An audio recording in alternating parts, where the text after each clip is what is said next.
कपड़े के अंदर से रोशनी ना छनक छनक के पूरे कमरे को रोशन बनाई हुई थी। बेशक सुभान अल्लाह। जैसे बल्ब के सामने कपड़ा लगा दो लेकिन फिर भी रोशनी आती।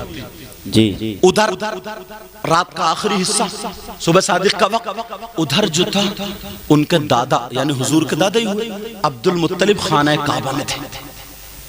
पता चला कि तुम्हारी बेटी बहू के यहाँ बेटा आया है और ये खुशी से कूद गए कि मेरे अब्दुल्ला का चिराग रोशन हो गया।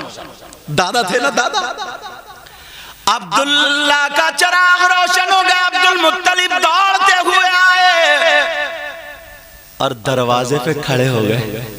अब प्यार भरे अंदाज में कह रहे हैं बेटी बहू आमिना। कहा जी अब्बा जान। कहा बेटी मैंने खबर सुनी है। कहा क्या है? कहा मैंने सुना मेरे बेटे अब्दुल्ला की निशानी हुई। कहा अब्बा जान खबर सच्ची है, बेटा हुआ है।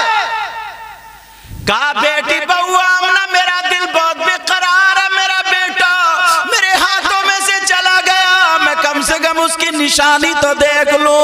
मेरी इतनी जिंदगी अपना दादा पोता को देख रहा। कहा बेटी बहू अगर इजाजत तो मैं अंदर आ जाऊं। कपड़े संभाल लिए गए। मेरे नबी की माँ कह रही है अब्बा जान आ जाइए। सुभान अल्लाह। बेशक। अरे यार खुश हो, नबी की पैदाइश का जिक्र कर रहा हूं। आ जाइए। अब जब आए तो अब्दुल मुत्तलिब कभी इधर देखे, कभी इधर, कभी इधर, कभी उधर, कभी इधर। ये देख रहे हैं चिराग कहाँ है, रोशनी कहाँ से आ रही है। क्या देख रहे हैं? कमरे में असल में ये लाइट वाइट का जमाना तो था ही नहीं। या तो डब्बी जलती थी या चिराग, या कब्रिस्तान जाते तो लकड़ी जला के रख लिया करते ताकि दूर तक उजाला हो जाए। यही तरीका था रोशनी का।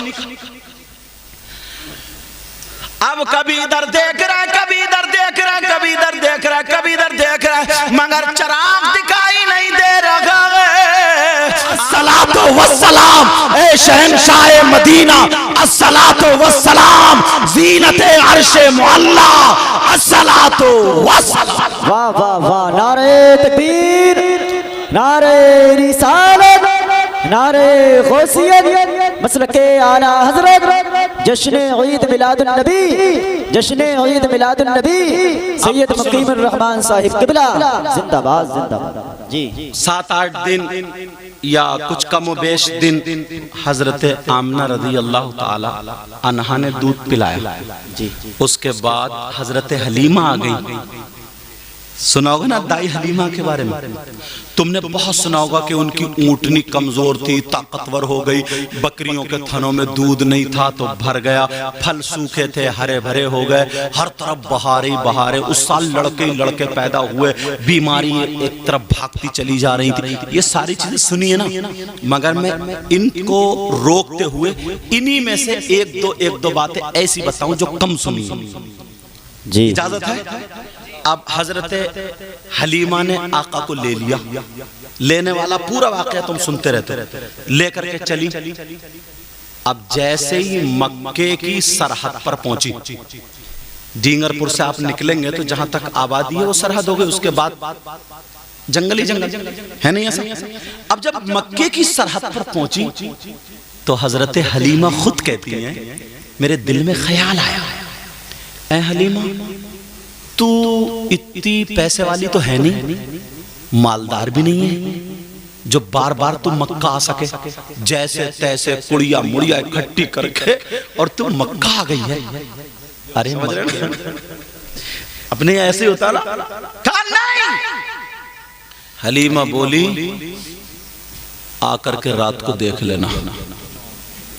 तो पहले मकान कच्चे होते थे, इतनी इतनी बड़ी ताक होती है मकानों में, ताक होती थी नहीं कि उसमें डब्बी रखते थे, बाहर भी रोशनी अंदर भी रोशनी। पुराने लोग जानते हैं, आप भी जानते हैं, दौर है। तो जैसे ये इसकी ताकें हैं ना रोशन है कब्रिस्तान की बाउंड्री की, ताकि मुर्दों को हवा आए। अल्लाह ताला इन सब की मग़फ़िरत फरमाए, हम सबका खात्मा ईमान पर फरमाए। तो बात क्या चल रही है? औरतों को नींद आए, रात भर करवट पड़ रही। जब आधी रात हो गई, चिराग नहीं बंद हुआ, 2-4 इकट्ठे हुए, बोले चलो चलो चलो अब देखते हैं। जब जाकर के देखा तो बहुत रोशनी, घंटों देखते रही। जब ताक में से झांक के देखा तो मेरे आका मुस्कुराए और दांतों से रोशनी निकल रही थी और पूरे घर को रोशन किए हुए थे। सुभान अल्लाह। अरे हलीमा तो सच बोल रही थी, औरतें घंटों देखती रही। कभी नबी पाँव ऐसे कर दे तो पाँव से रोशनी, हाथ निकाल दे तो हाथ से रोशनी, समझे। चटाई पे लेटे थे, पूरे घर को रोशन किए हुए थे, रोशन। सुबह होते ही औरतें आ जाती हैं, कहने लगती हलीमा तुम्हारे घर ये नूरी बच्चा आया है, तुम्हारे घर ये नूरानी बच्चा आया है, तुम्हारे घर ये बरकत वाला बच्चा आया। कहा हलीमा हमने देखा है, तुम सच्ची हो, इसी बच्चे से रोशनी है। हलीमा बोली अगर और सुनोगी तो पागल हो जाओगी। कहा क्या बात है? कहा सुनो, वो जो तुम्हें मालूम है, मैं जब गई थी तो एक बकरी को छोड़ के गई थी जिसका पेट फूल गया था। जब मैं मक्के गई थी जिसका पेट फूल गया था, जो मरने के काबिल थी, मैं इस नियत से छोड़ गई थी कि मर जाएगी, मगर जब मैं आई हूं इस बच्चे ने अपना पांव फेर दिया था, अपना कदम फेर दिया था। आज देखो सारी बकरियों में सबसे ज्यादा खूबसूरत वही बकरी है। वाह वाह, जिंदाबाद जिंदाबाद, बहुत अच्छे। और मैं तो समझता हूँ नबी की महफिल जी, नबी की पैदाइश, अल्लाह सबके बच्चों को सलामत रखे। हम जिनके घर ठहरे हुए भी नाम याद नहीं है, गाजियाबाद में रहते हैं। नाम बताइए हजरत, आपके बेटे के नाम? मुस्तकीम भाई। हाँ मुस्तकीम भाई। तो उनके भांजी का छोटी अभी बोलोरो से एक्सीडेंट हुआ, लेकिन कुछ भी नहीं हुआ, थोड़े से सर पे गोमड़ा पड़ा।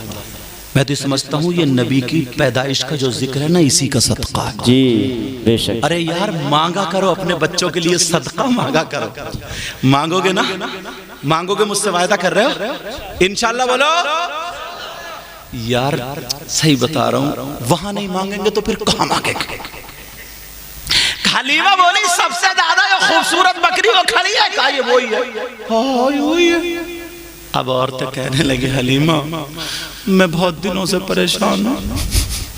कोई बोली मेरे बेटे की तबीयत खराब, कोई बोली बेटी की तबीयत खराब, कोई बोली अब्बा की तबीयत खराब, कोई बोली अम्मा की तबीयत खराब। पता चल जाए ना कोई मियाँ आया, फिर देखो कितनी कितनी बीमारियां निकल के आती हैं। सही बता, फिर देखो क्या मामला होता है। कहा हलीमा हमारे बच्चे पे, हमारे भाई पे, हमारे शौहर पे कदम रखवा दो। हलीमा बोली मैं इतनों को क्या करूंगी, ऐसा करो अपनी बेटी से कहा शीमा से, कहा शीमा एक बर्तन लाओ।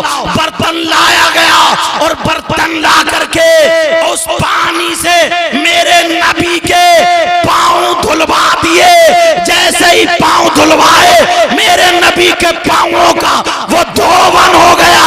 हलीमा बोली जाओ जाओ, जिसे पिला दोगे डॉक्टरों ने मना कर दिया है, उसे से पिला दोगे ठीक हो जाएगा। जहाँ डॉक्टर फेल होंगे वहाँ ये धोवन काम आएगा। जिसे पिला दिया सारे लोग ठीक हो गए। बरेली के इमाम बोले जिनके तलवों का धोवन है आवे हयात है वो जाने मसीहा हमारा। वाह वाह, नारे तकबीर, नारे रिसालत, नारे गौसियत, मसलके आला हजरत, जश्न ईद मिलादुन नबी सैयद मुकीम दिन सुबह सादिक के वक्त पैदाइश बार बार पढ़ रहे हो, इसका सदका मुझे मिल जाए। हमारे कारी उस्मान साहब बहुत पहले से हम लोग जानते हैं, मुझे जानते हैं, मैं इनको जानता हूँ। जब जसपुर में पढ़ाता था तो अल्लेपुर भीकन, वहाँ पर इन्होंने मुझे तकरीर के लिए बहुत बुलाया। और वो भी सैयद साहब, सैयद ज़फ़र मसूद साहब और बहुत सादात किराम आते थे कचौचा शरीफ के। आले रसूल ना यार, ये मत सोचियो मैं हूँ तो इसलिए कह रहा हूँ, मैं अपने आप को थोड़ी देर हटा रहा हूँ। आले रसूल ना अगर जिस घर में कदम रख देता है तो उसकी बरकतों का मामला अलग होता है।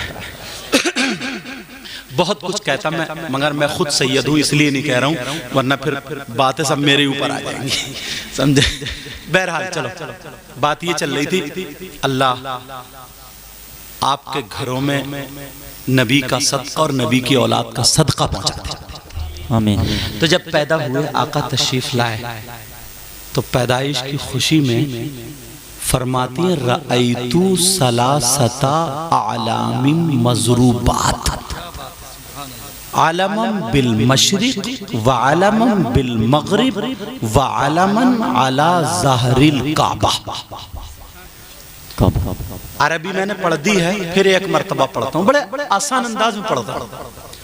रअयतु सलासता आलामिन मजरूबात, आलमन बिल मशरिक व आलमन बिल मगरिब व आलमन अला ज़हरिल काबा। कौन कहती है? नबी की माँ। यार तुम सोच सकते हो कि नबी की माँ झूठ बोलेंगे? बोलो। और फिर किताबों में लिखा ना, एक में नहीं कई में दिखाऊंगा। और मैंने अरबी भी पढ़ दी ताकि बात और सच्ची हो जाए। फरमाती हैं मैंने पैदाइश वाली रात में आका की खुशी में जब ये कुमकुमे जैसे ना इधर आ गए थे सितारे, ऐसा लगता है मेरे आंगन में गिरने वाले, लटके हुए थे, बिल्कुल करीब आ गए। फरमाती है रअयतु सलासता आलम, मैंने देखा हजरत जिब्रील 3 झंडे लेकर के आए। कितने झंडे प्यारे बोलो? 3 झंडे लेकर के। Number 1 आलमन bill मशरिक,